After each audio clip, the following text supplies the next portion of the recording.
theme for this month is redemption, which in most cases is a religious term that people immediately associate with being redeemed from sin and the devil and evil and all that. That's not our emphasis, of course, today. But the word itself does suggest victimization. That you need to, the actual word redemption means to buy back or to repurchase or to reconnect, reclaim, recover. For some reason, we as human beings, and you've heard me say that life is basically a sexually transmitted disease or dis-ease, meaning tension, stress, anxiety. Life is that way. Your mom and dad were intimate, whether they were in love or not, or whether they married or not. And here you are, trying to make it, trying to deal with it.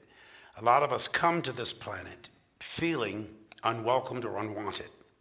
Sometimes you feel that in the womb when you hear your dad say, "Why didn't you use protection?" You felt the negative vibrations of not being wanted or not being welcomed. Our prisons are filled with people. And some of our, evidently, Congress is filled with people.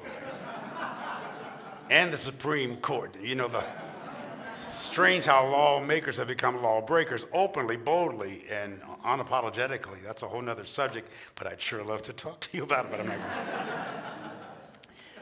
So, feeling that somebody took something from you that you need to buy back or regain. What are we looking for that we feel that kleptomania, that time, people stealing your time, stealing a moment of joy, stealing a memory, messing with your head, making you feel uncomfortable or uncomforted by the times. I like to call this redeeming the times, which is a space in your existence. Kairos in Greek, not chronos, which is designated time, fixed time in the chronology of time, but then there's specified seasons. This word represents a season in time. I don't know in my lifetime that I've ever felt more weird about the times, that the times are creepy and different, astounding, stunning, interesting, curious, somewhat threatening, a little bit intimidating. Institutionally, the systems of America, more than any other time that I've noticed, seem to be in jeopardy. Planes and trains and automobiles. Institutions, from the police department and police now going into the wrong address, shooting the wrong person, killing the wrong person. This whole preoccupation with guns. Gun violence, and in some ways God violence, because most of the gun violence people are big God freaks. They really believe in God and that they are assigned, anointed, and appointed to hold the guns, to control the culture, control the consciousness and the character of the nation. This religious fervor that we have more guns than we have people, that there's been 150 mass shootings in less than 150 days. And we keep hearing about it every day in the news, whether it's trains jumping tracks or airplane turmoil in the skies, near-death experiences on Earth, fire, floods, fumes. What in the heaven is going on? You might say, what in hell? Because sometimes that's all it is for some people. It's just a feeling of hell. So how do I own the times? How can I manage, not control, but how can I reconnect? Because I feel disjointed. Disconnected. There's an ambiguity about the time. I've never, in my experience, seen more of a lack of trust in our country. We don't know what to trust, including religion or churches, preachers and pastors. Just last week, the largest and oldest, not the largest, but the oldest Catholic diocese in our country, 700 reports of abuse in the last 6 or 7 decades. That's the largest diocese, and it points all the way up to the Vatican, where there's been, and we've had to cancel the boys' club. They had to file bankruptcy for pedophilia and things like that. Where do we look, even to a questionable God? And I don't necessarily believe in a God or the God's just God, whatever that is, something that I can't define. That's not necessarily religious. It's just time. Time is elusive, though. It's and kind of an hallucination because all we really have are clocks and calendars. We don't have time, and yet that's all we have is time. We think we run out of time. That's actually impossible. But we're in a season of change. We're looking at global demolition. Traditions are being torn down, deconstructed, and we're waiting for the reconstruction. When you are destroyed, that means you lose your structure. That's what that really means. Doesn't mean that you're all in pieces, but the structure is not there. Pride goeth before destruction. You lose your structure with arrogance, pride, and a haughty spirit, a passage says, which is the arrogance of the energy of arrogance before the crumbling. There's a lot of things crumbling right now. We don't even like to admit it or acknowledge it, but it has caused an innate anxiety. People are having irregular sleeping habits.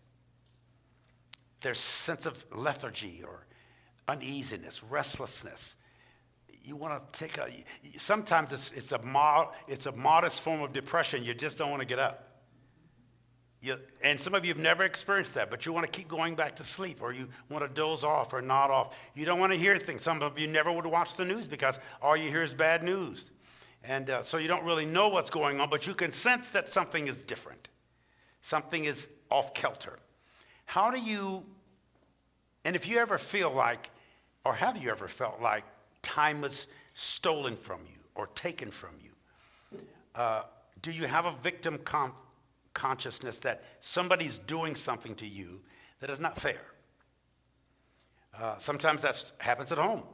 Just being married or being a parent or having children. One couple had this big argument, and but they've been married 40 years, and somebody interviewed them and said, "You guys have been married 40 years. How do you make it with the vicissitudes of marriage, getting along with another human being?" And the lady said, "Well, we have an agreement. When we disagree, I blow off. I tell him what I need to tell him. I get off my chest. Then I apologize, repent. We go on about our business, sleep in peace that night." And, "Oh, that's good. So what do you do to the husband?" He said, "Oh, we agreed that I'm going to take a walk. We have a major argument. I'm just going to take a walk. Just chill. Just go outdoors and chill." And the interviewer said, "Well, how's that working for you?" He said, "Well, I basically have lived a life of outdoors." Spent a lot of time outside the house. That's how he managed what seems unmanageable. Talk to me, somebody. Or another couple had this huge argument, and it got loud and uncomfortable, and they left each other's presence, but she wrote her husband a note.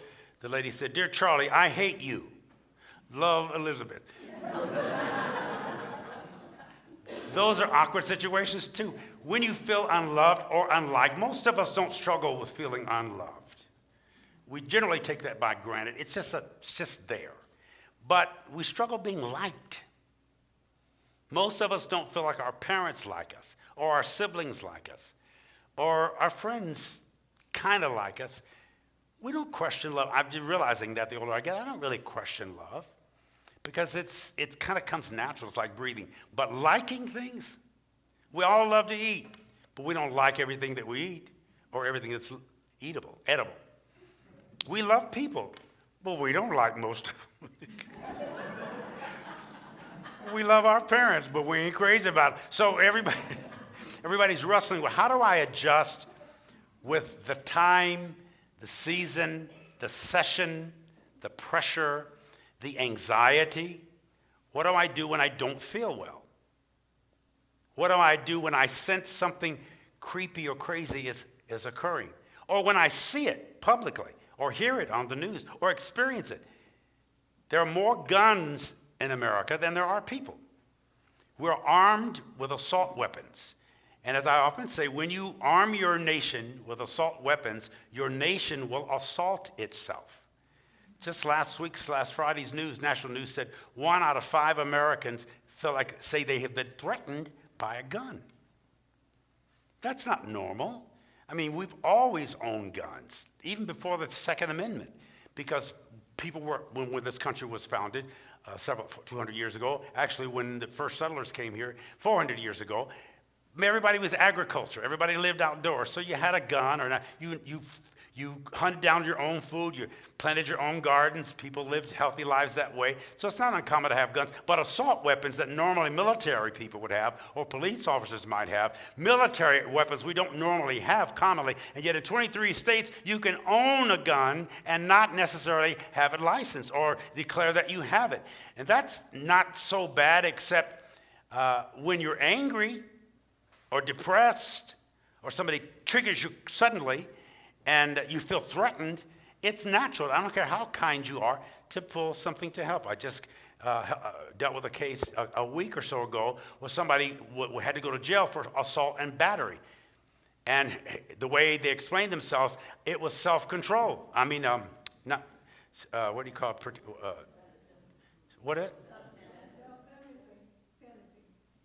Yeah, that I didn't hear what y'all said, but it's what? Self-defense, thank you. The rest of y'all were speaking in tongues without an interpretation.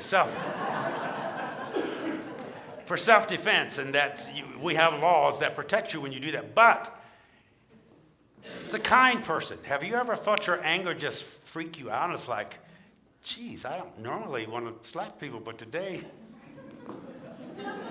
Or you're driving along, you're a fairly peaceful person. Somebody would have not just one, but 2 or 3 people cut you off. You look for your knife to cut back. No, you wouldn't do that, but you might, if somebody blows their horn, it just gets you. You feel insulted. Somebody steps in line before you, and they saw you standing there. I have had to be extra careful as a man of color not to think everybody not my color hates me. Even though far too many do, but not.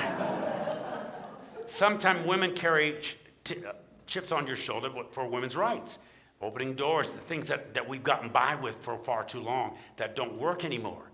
But you think they did it because you're a woman, or because you were a male, or because you were black, or because you're religious or non-religious, or because you're not a Jew, or because you're a Gentile, you're a Protestant, and not a Catholic, or a Catholic, not a Protestant. We're always defensive right now, and we feel, how do I make myself comfortable being uncomfortable?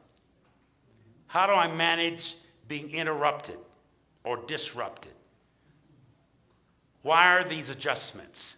There's not a one of you, including the one speaking, is not making constant adjustments, more now than ever.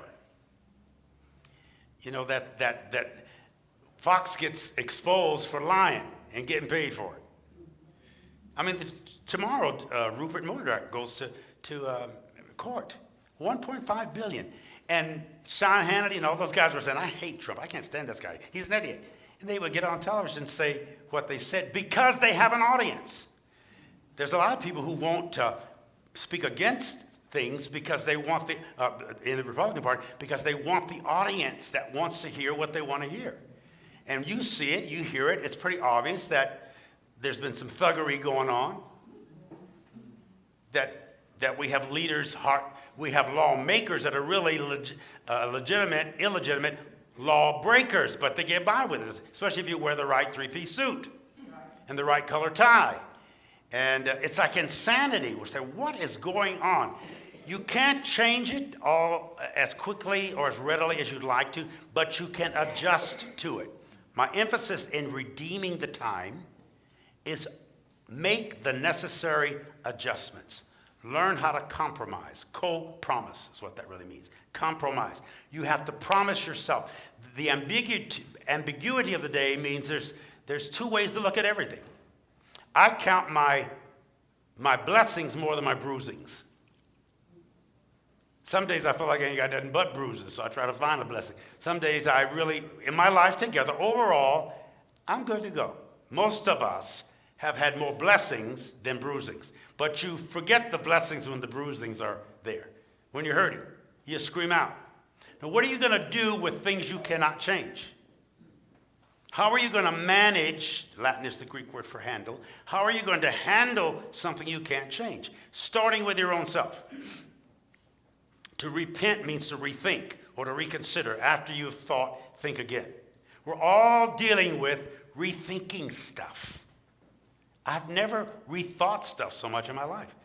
My opinions about me, you, the world, things I used to feel very uncomfortable with. Strangely, I'm from a deep, strict, fundamentalist religious background. I didn't like nothing and nobody. I love everybody, but I don't like nobody. Well, because I lived in a very religious, exclusionary type mentality. Come ye out from among you, be separate. You know, we were the clean whole. America has an arrogance about it, and common sense tells you if Vladimir Putin is pushing a candidate, you should run the opposite direction. Did y'all hear me? That just right there. Just if our arch enemy number one wants you to vote for her, I ain't voting for her. I'll vote for her or me or anybody. I'll vote for her puppy. It's just common sense, because splitting our democracy the way it is right now is traumatized. And all of you, whether you admit it or not, including the one, we are dealing with something that seems so crazy and creepy and weird. So the response is now, what do I do? Somebody walks up and says this horrible, gives you a horrible insult. Now, if you get uncomfortable seating, you change that leg to the other one. That's just common sense. Nobody thinks, pull an earlobe, pick your nose, scratch, move. You're always doing that automatically. Here's what you're going to have to do in the next few weeks and months and years, especially the next 2 or 3 years. You're going to have to be intentional and deliberate in your adjustments. You might not like it. That's not the point right now. If you're going to last and survive these changing times, be willing to make sometimes dramatic adjustments. Change things radically. Change associations, or sometimes you have to change jobs, or just change your attitude about something. As Wayne Dyer says, that when you change the way you look at things, the things you look at change. Say this: when I change the way I look at things, the things I look at change. I have found that really works in my life. The thing hasn't changed, but my perception or response to or reaction to that thing has changed. This is self-medication. If we could learn the simplicity of what a baby still in mother's womb does to itself when it pulls its milkless thumb up to its mouth and self-medicates, because it just heard its daddy or mama say, I meant to use, I didn't want to be. Why is it here? We can't afford another baby. Later on, that becomes weed. Or margarita. Or just a big, fat, juicy piece of chocolate cake. Talk to me, somebody. A little something. I want to say something about endorphins, because this is the quick way that I think we can maybe handle these things. Because a lot of stuff's coming down the pike. Get me when I tell you this. You can't change a lot of the things that are going to happen. Crazy stuff is happening in our country. Laws are being set up. We can't change. You can change them at the ballot box. We need to vote out people who are extremists and vote in people who are progressives. You've got to be active about it. But don't waste your life on foolish and vindictive endeavors or holding grudges against the times. Times are changing. I don't understand it. I'd like to get back to the old way. I've often said, make America great again. For some people, it means make America hate again legally.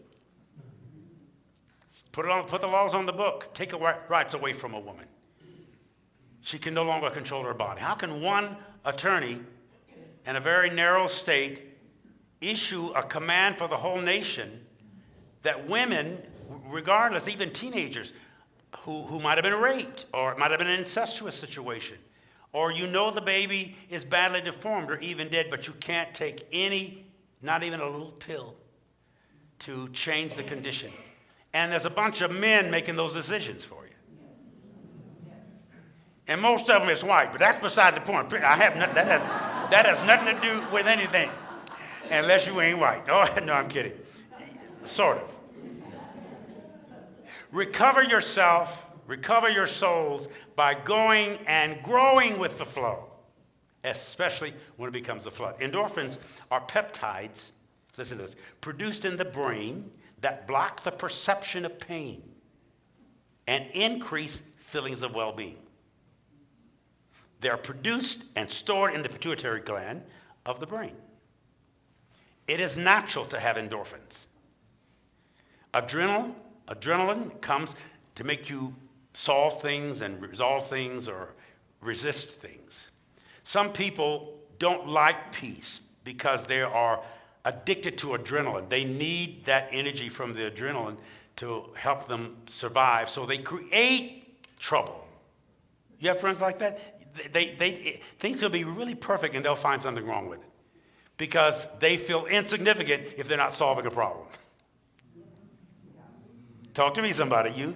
Some of you sit next to somebody, but you don't want to acknowledge it right now because you know. Endorphins are produced, watch this, to help relieve pain, reduce stress, and improve mood. Endorphins are produced in the body biologically to help relieve pain, reduce stress, and improve mood. Endorphins can be boosted, what? By exercising. Take a walk. Do something physically. Endorphins can be boosted by eating the right kinds of foods. Healthy foods that stimulate you. I like to stick to a plant-based diet. I don't always. I cooked neck bones last week. But some of you don't know what those are, but mine are awesome.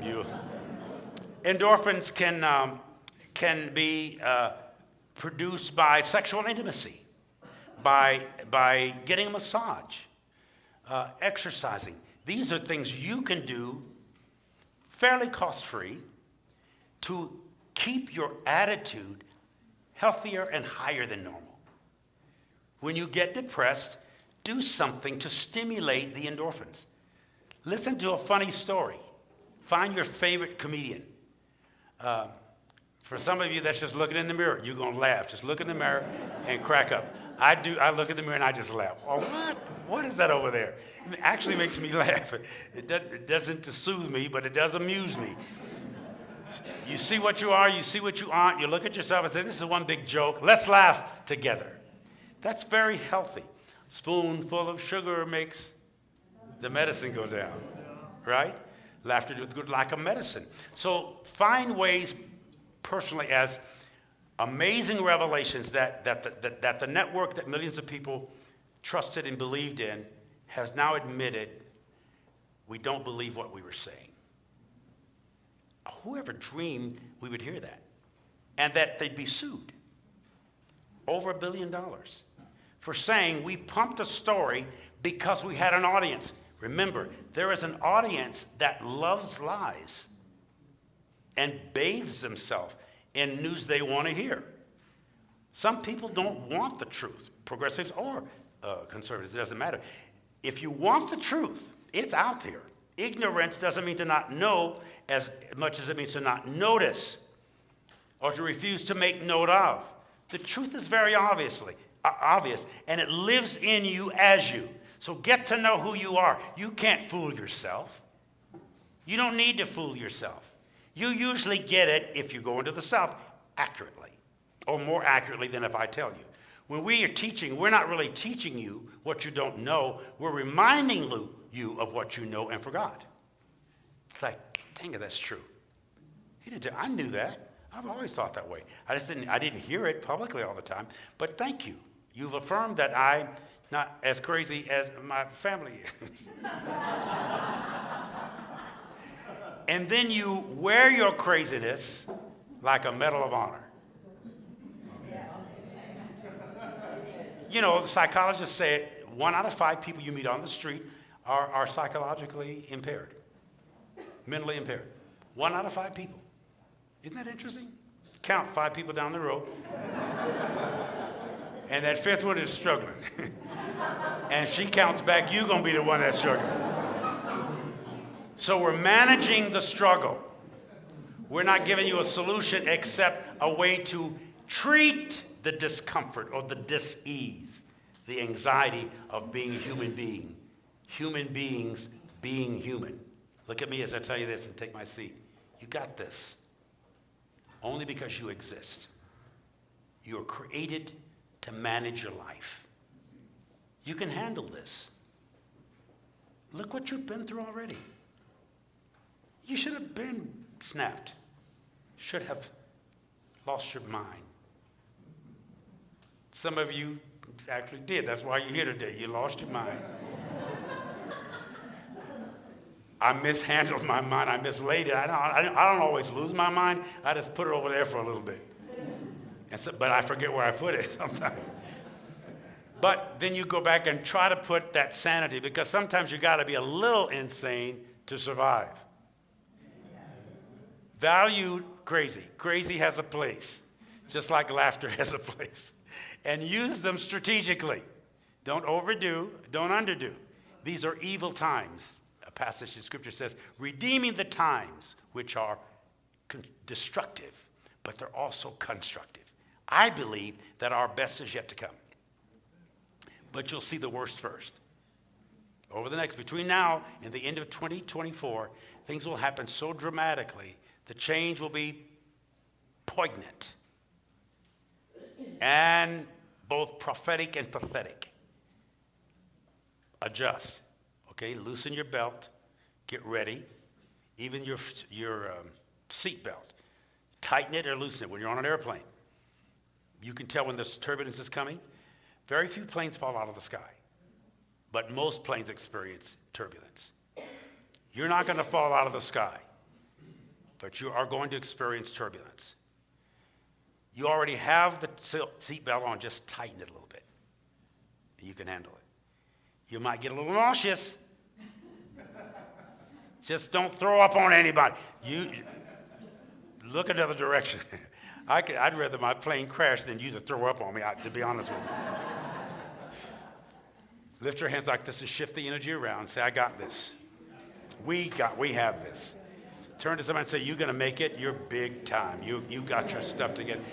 If you don't have your shift together, get your shift together. Make sure it's a holy shift. I love you. Peace and blessings.